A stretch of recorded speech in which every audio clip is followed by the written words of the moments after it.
Do you think we'll ever really belong anywhere? I suppose not, said Papa. Not the way people belong who have lived in one place all their lives. But we'll belong a little in lots of places. And I think that may be just as good. This is the Listening Books podcast, for every kind of reader, and especially for fans of audiobooks. I'm Jessica Stone, and the clip you just heard is from our sound learning production of Judith Kerr's When Hitler Stole Pink Rabbit, read so beautifully by Helen Barford. In today's show, Helen and I talk about our experience of this classic children's novel, what went into its production, and how we responded to the story personally. It's good to see you, by the way. Oh, you too. You too. It's been a while. It has been a while. I know. We'd thought we would be working on this book in the studios, and then 2020 happened. That's it. If we just dive right in, this conversation is a little bit unusual for the podcast, in that we're going to be talking about a book that we've both been working on as part of the production. Had you read When Hitler Stole Pink Rabbit before doing this production? No, this was the first time I read it, and I think the first time actually that I'd heard of the book, I'm ashamed to say, was when you suggested that I read it when I was with you in Listening Books, whenever that was, 2019, late 2019, and you suggested that I come in and that I read a few pages just to see if I liked it, see how it went. And I fell in love with it a little bit that day, I think. I remember saying to you, it was just wonderful, the passages that I read. And it's just fascinating. And that era of history is just obviously like, it's kind of an unimaginable time. And it's a fascinating insight from a child's perspective into a really heinous time in Germany in the 1930s and 40s. But it gives you a really kind of a childlike insight into it with the kind of innocence that comes with. Yeah, great book. Yeah. But I know I've shamefully never even heard of it, let alone read it. Well, you're not alone. I mean, I thought I would be the odd one out here because I had never heard of it until it was given to me to cast and produce. And I just kind of put that down to my being American. And, you know, sometimes the differences, I'll tell you where the differences arise are with television adverts, which ones everyone remembers, because the ones that I remember, would have been specific to the US. And so often when people call back to famous adverts here in the UK, it just goes right over my head. Frame of reference. Yeah, just don't have that. And the same is true for children's books and children's shows. There's some crossover. Obviously, there's some overlap. I mean, I think everyone knows and appreciates Anne of Green Gables, for example. But I kind of assumed that because Judith Kerr is beloved and she's best known for The Tiger Who Came to Tea, the Mog series. But actually, none of those were present in my childhood, as far as I know. So I wasn't familiar either with her work. With her other work. Well, I became aware of her work through living here, but I had not heard of When Hitler Stole Pink Rabbit until it was given to me to produce. And I knew that it was a big deal. That it was loved. But my reading of it for the first time has been through the production of it. It strikes me, Helen, that we haven't actually said what this book, what the story is about. So I think we haven't. We've just taken that as read. Yes, we have. Even though, from by our own experience, there must be lots of other listeners who also have not read this yet. So I think what we should do is do the old read the back of the book to give people a taste of what they would expect. Anna is too busy with schoolwork and tobogganing to listen to the talk of Hitler. But one day she and her brother are rushed out of Germany in alarming secrecy, away from everything they know. Their father is wanted by the Nazis, dead or alive. This is the start of a huge adventure, sometimes frightening, very often funny, and always, always exciting. Judith Kerr was born in Berlin and left Germany in 1933 to escape the Nazis. Her novels are based on her own experience. Thank you. And the book sort of traces their experience first in Zurich in Switzerland as refugees, and then on to Paris, and ending up finally with the move to London. Yes. So this is very much based on the author's own experience and her dad, who was a very noted and admired critic and journalist. And I think that he was a theatre critic, wasn't he? A writer and also a notable critic of Hitler, which was and the Nazis. Which is why Yes, which is why he was singled out early on as someone who would be a target. And so they got out really in the nick of time, didn't they? Yeah, I think if they'd have left it even 24 hours, they may not have got out. Basically, what happens at the start of the novel is that Anna's father finds out that he's on a list, on one of the Nazis' lists, and he is going to have his passport removed. And one of the police officers that didn't know her father at all, but had read some of his work and was quite a fan of his work, gave him a telephone call late one night and told him, "You're on this list. You need to leave Germany as soon as possible." And Anna's father at that point was quite ill. I think he was quite ill with influenza at the time, and so had to make this kind of desperate journey across the border to Switzerland. Late one night, none of his family knew, nobody knew.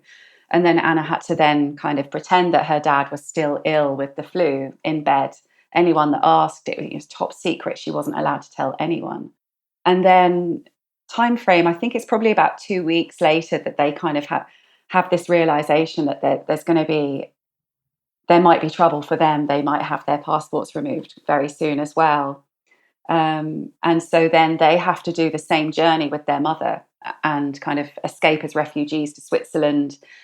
And that's told through the eyes of a child with that kind of innocence and just kind of taking everything as it presents itself. But you kind of get a sense of the stress of the parents and just how frightening that time must have been. And at the end of the novel, she kind of says, in the notes that she writes at the end, at that time in Berlin, there were lots of things happening in the streets with people getting beaten up, killed for kind of saying the wrong thing, being the wrong person. This whole Jewish thing, that underlying kind of hatred that's bubbling to the surface, because this is 1933, so it's 6 years before the start of the war. And I think what Anna's parents did such a great job of is protecting their children from that fear, and making some extremely astute decisions about what to do for the safety of their family, which is get them out of Berlin. And I think it was the day before the elections, when Hitler was voted into power, they left the day before. They were going to leave that day, I think, and they decided to leave one day early, and they got out. And the very next day, I think it would have been a completely different story. Yeah. I get shivers thinking about it. Yeah, it does give you shivers. I really kind of got a sense of just enjoying the novel and enjoying the characters and enjoying the story, because it's such an exciting story told through this kind of childlike lens. But when you read the notes at the back and the backstory of all of the stuff that was going on at that time, which we all know so much of through history lessons, but just to kind of get a sense of it in the first person, it's just terrifying, absolutely terrifying, and such a fascinating insight into that period of time. One of the things that strikes me about this story and the way that it's told You've mentioned how exciting it is, and terrifying, the parts of it that are about escaping that very real danger. And that is all so true.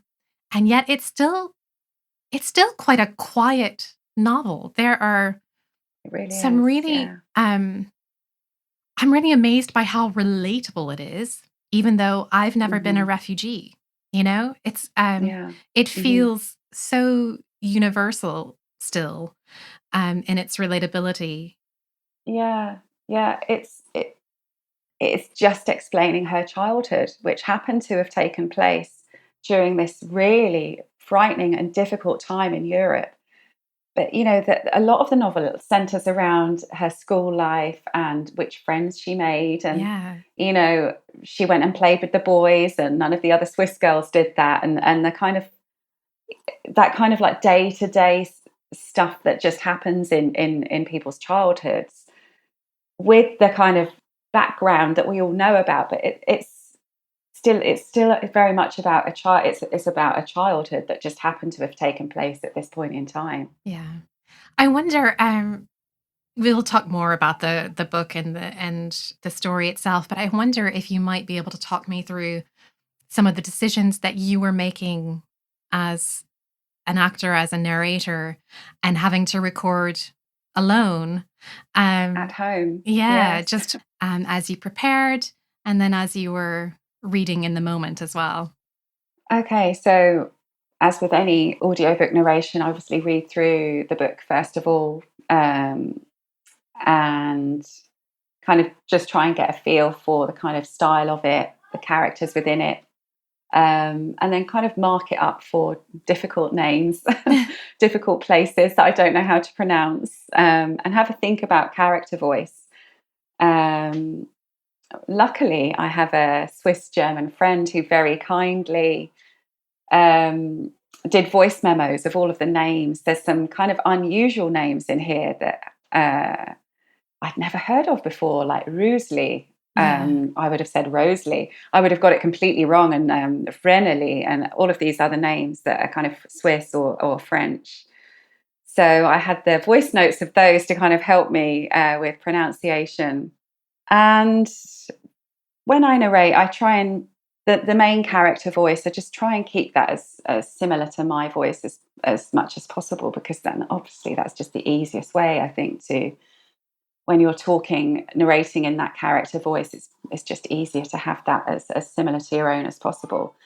And then I had to kind of make a decision about, obviously, accents. Mm. And do I try and do German accents? Do I try and do French accents for this? And I thought, well, no, that doesn't make sense, because I'm reading it as an English person, and this is in an English voice. And just because, I'm talking as this character who happens to be French, I'm not speaking in German when she would have been German. So I Mm. made that decision that they would just all have English accents. I hope that was a good choice. Well, I think so, because Uh, they wouldn't have had a foreign accent to each other. exactly. Yeah. Yes. Yeah. Yeah. That was my thinking. Yeah. And then in terms of narrating this from home, so I'm, as you well know, Jess, I'm a bit of a technophobe, and I thought, oh, how am I going to manage this? But over the course of 2020, I'd gradually set up a home studio, which actually happens to be in the corner of my son's room, which is the quietest room in the house. And I have a kind of a voiceover booth that with soundproof blankets, a microphone, and my laptop. And I just set myself up in there, and I'd disappear for kind of 4 or 5 hours a day over the course of a couple of weeks. When my children were at school, when I had a bit of quiet, which is unlike today. If you can hear my kids running around in the background, and my dog will probably start barking. So that was always tricky, kind of, having to walk the dog first, so he's not going to be barking, because you still don't get quite enough peace, um, even in the quietest room in the house. And so, yeah, and I learned how to use a piece of software to record myself. And if I can use that, then I think anyone can. So yeah, that took me a few attempts at kind of getting it right, and how do I do this? But luckily, I have a brilliant voiceover agent, and they've been very much kind of helping all of their actors and voice actors on their books to get set up at home if they wanted to, because obviously with the pandemic, there's actually been more and more of that, people recording from home or just doing demos from home, and so it's a useful tool to have, just Absolutely. practically, Yeah. just to kind of keep the money coming in, and being able to do that yourself at home is valuable. Yeah. But yeah, so in terms of actually editing myself, sometimes I wanted to ask, oh God, did that sound all right? Do I need to do that again? I just had to be my own critic and my own Director. producer, Yeah. my own director, and hopefully not too many mistakes. I wonder, would you like to share how it was that you came to voice acting generally and audiobook narration in particular? So, how long ago? About 12 years ago, I recorded a voiceover demo because I thought, that's another string to have to your bow as an actor. So I wanted to get a demo done, and I did that with a company called Crying Out Loud Productions, with a lovely man called Simon Cryer, and he recorded my demo for me. And on the back of that demo, he said, I'm just starting up a voiceover agency. I would love you to join my books. Oh, wow. And I said, wow, yes, I would love to. That's amazing. Thank you. That I was just absolutely blown away that, just that came off the back of recording the demo with him. And so I've been with him and Damn Good Voices for the past 12 years. I'm guessing, I don't know how long it is, but roughly about that amount of time. And over those years, I've done bits and pieces. And it's never been, I've always kind of still been more of an actor than a voice actor, I would say. And then I think a few years ago, I started to think about getting into audiobook narration, because I just thought, I love reading books. Reading books to my children is the best part of my day. I love reading out loud. I think it's a real skill. I think it's a real challenge. But it's something that I think I might have a bit of a knack for. It's certainly something that I want to get good at if I can, and give it a good go. So I then applied for a job, and I came to audition with you at Listening Books. And then, bits, another couple of books that I've done since. I've got another one coming up. So I've probably only done about six or seven audiobooks so far. But I mean, it's not to say that it's not grueling. It can be really tough. Yeah. Especially when you're sitting in a studio for 8 hours a day and you're just having to read, and you get tired. It's and you kind of have to keep reminding yourself to read this as if it's the first page you've read that day. Someone might be listening in at that very moment, and it needs to be as fresh and as vibrant as it was at 9 o'clock this morning. So it is grueling, but it is challenging, but it's kind of one of the only jobs where you'd get to kind of be your own director and play every single part in your own play. Yeah. So you get to give lots of different character voices a go, and you get to make choices, and you get to bring something to life, and hopefully put your own spin on it, but hopefully do justice to what the author wants at the same time. Yeah. I'm so glad you mentioned about what it's like and how grueling it can be in the studio, all those hours. Yeah. I do get quite a lot of inquiries from people who think, maybe they're looking for a way into audiobook narration. And who think this might be for them on the basis that somebody once told them that they had a nice voice to listen to. And I think because it's not visible, I think there may not be quite a lot of common knowledge about the work and the craft of Mm. narrating audiobooks. Yeah. Because as you said, it really is a real skill. And it's one that, even with some innate natural ability, takes practice, I think, to hone. Yeah, I think the main skill, I think, with audiobook narration is pace, I would Mm. say.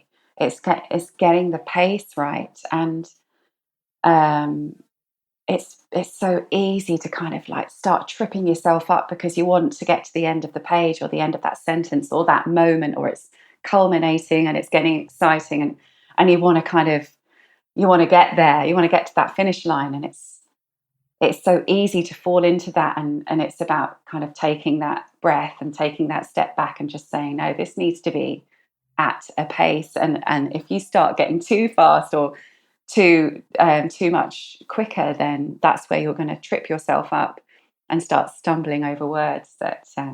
And then that's another thing that often happens, that you get to a sticky point, and you mess it up, and you have to go back, and then you mess it up again, and then you go back and you mess it up another time, and you just and then you just start going down a rabbit hole of oh no, what I'm never gonna get this right. And That could, yes, I've seen actors that's get just really flustered when that happens, and then yeah. you really Yes. sort of have to take a moment and Take a moment, have a little, relax your shoulders, and just say it again, but probably slower. Just yes, slow it down a little bit, and you'll get there. yeah, But I think probably people don't realise the amount of work also that goes into prep for an actor.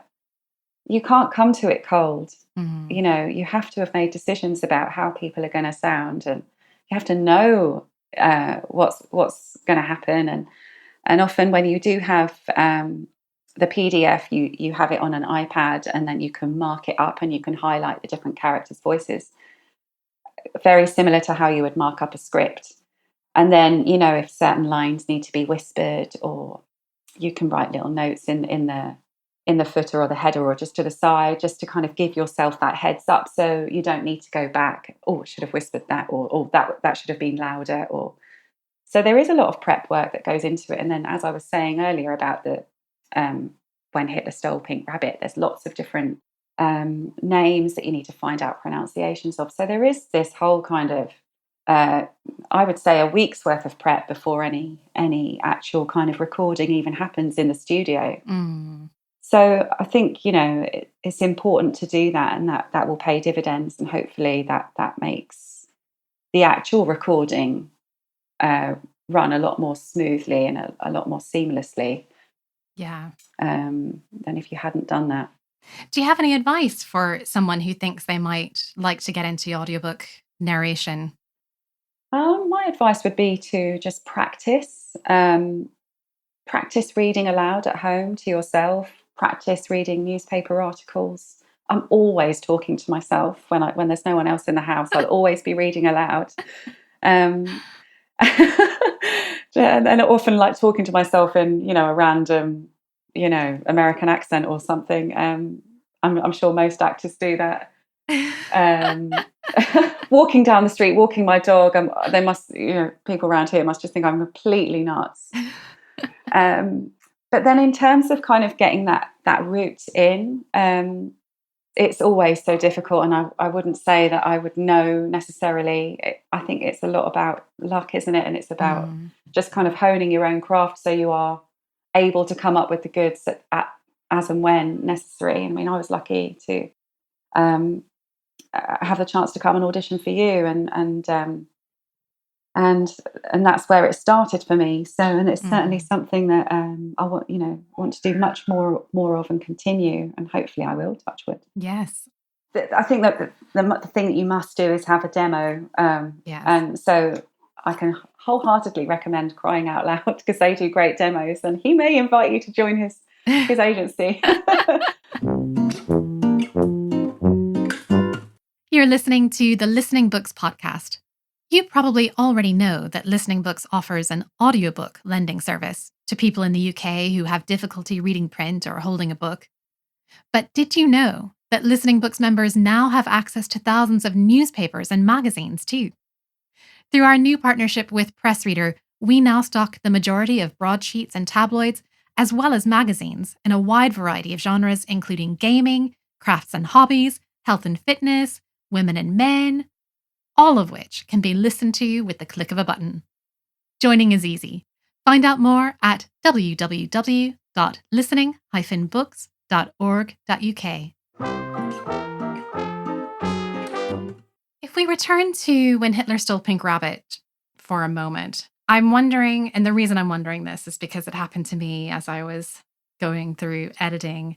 Were there any scenes that particularly affected you while you were reading? I think probably the scenes where they're on the train, leaving Berlin on that first train journey to Zurich.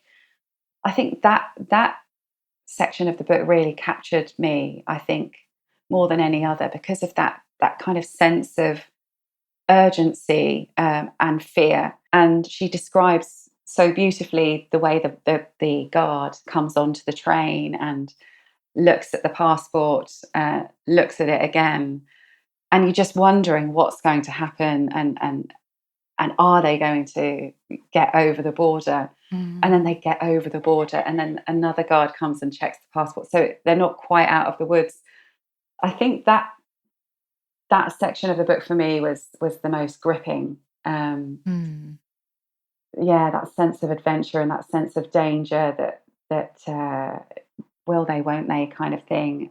And then also she goes into quite in depth about an illness. She gets basically flu, doesn't she? She's quite seriously ill for about 4 weeks. Yeah. Very seriously ill.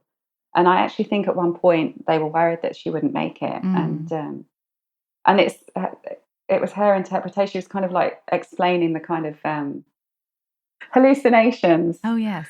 The hallucinations that she was having while she was ill.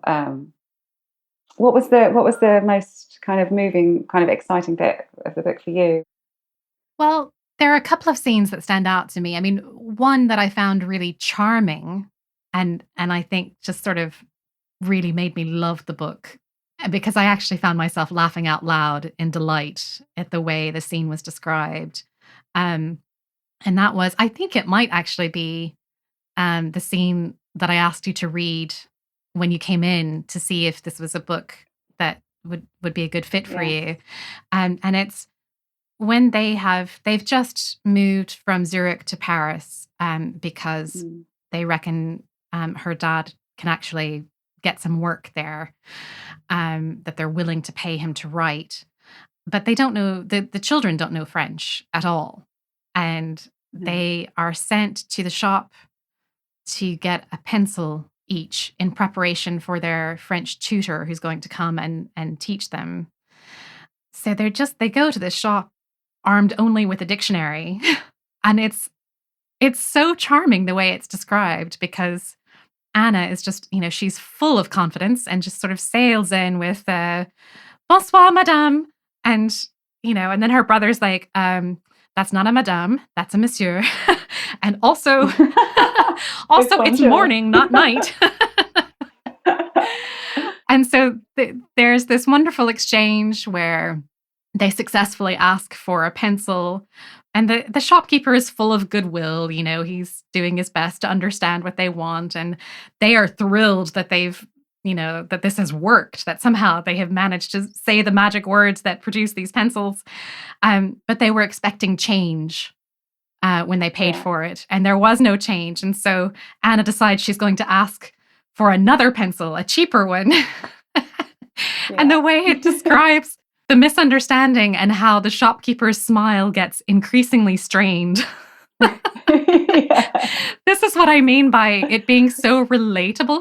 I think, anybody who has tried learning another language, operating in another language, and, with the best of goodwill all around, just the sort of the clumsiness that occurs. Yeah. I was completely charmed by that. Yes, that's a lovely moment. And then the other scene, which really affected me, didn't make me laugh. It it moved me was when, again, they're in Paris, and their father just isn't able to make the money that he used to be able to make as a writer in Berlin. And so they're living in a tiny sort of shabby flat, and the children are growing out of their clothes. And, it talks about how short her coat has become on her, and the way her arms are sticking out. And anyway, they pay a visit to a great aunt of some sort who collects money from all the rich women around, collects money for her charity for needy children. And that phrase is sort of used several times, for needy children. And she gives them all of this fabric that has been donated for the cause, because clearly Anna is in need herself of new clothing, of a new coat, to actually cover her.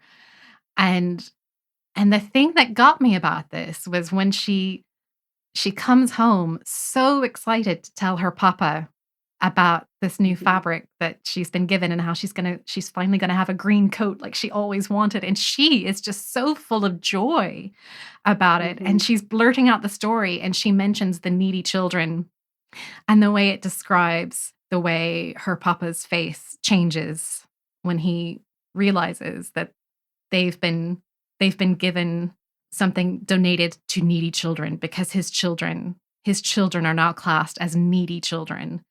And that, again, is something, it feels recognizable, even if you haven't experienced it yourself. It just somehow cuts deep, and you feel it with him, Yeah.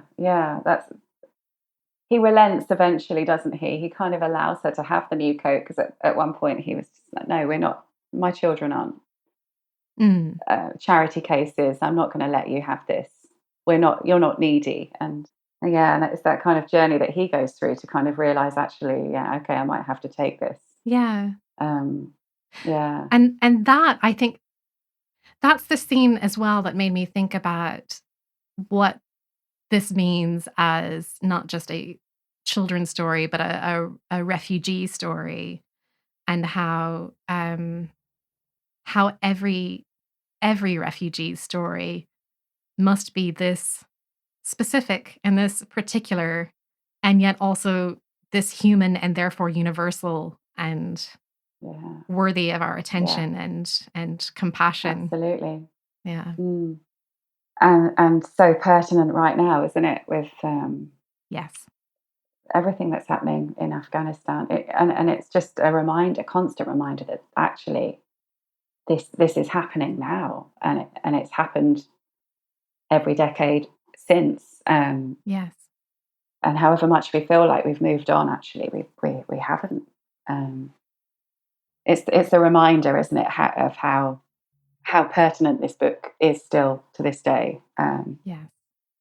Have your children read it yet? Do you think they would enjoy it? I think they would enjoy it, definitely, and I will read it to them. My daughter is approaching 9 years old, and we are on book 5 of Harry Potter. Aww. We're reading The Order of the Phoenix, so you can imagine how long we've been reading Harry Potter. Yes. So that's where we're at the moment. A few big ones to go yet, I think. There's a few big ones, and this one's pretty big. She's absolutely obsessed with Harry Potter, so which is it's just brilliant, isn't it? It's absolutely fantastic. Well, since we've naturally sort of alighted on this subject, but I did want to ask you about what children's classics your family has enjoyed, because for those who are following along with our audiobook listening challenge, listening to a children's classic, reading a children's classic is one of the challenges. And so maybe for people who've already read When Hitler Stole Pink Rabbit, who are looking for other recommendations, maybe some of the titles your family has enjoyed will appeal to them as well. Well, my son loves all the Beast Quest books. I don't know if they're considered classics, but they're by an author called Adam Kay, and my son loves those. Both of my children love Harry Potter, and that's something that we've been reading for a couple of years. We also read Enid Blyton's The Secret Seven, and they loved those. And they're just so easy to read. What I loved about reading those to my children, it's just such a great writer. It all just kind of like trips off the tongue and just short enough to kind of keep them engaged. Yeah, fantastic books. Mm-hmm. My kids love all of Julia Donaldson's books. The Gruffalo, Tyrannosaurus Drip would be my favourite. What the Ladybird Heard. I love that book. Yeah, they're fantastic.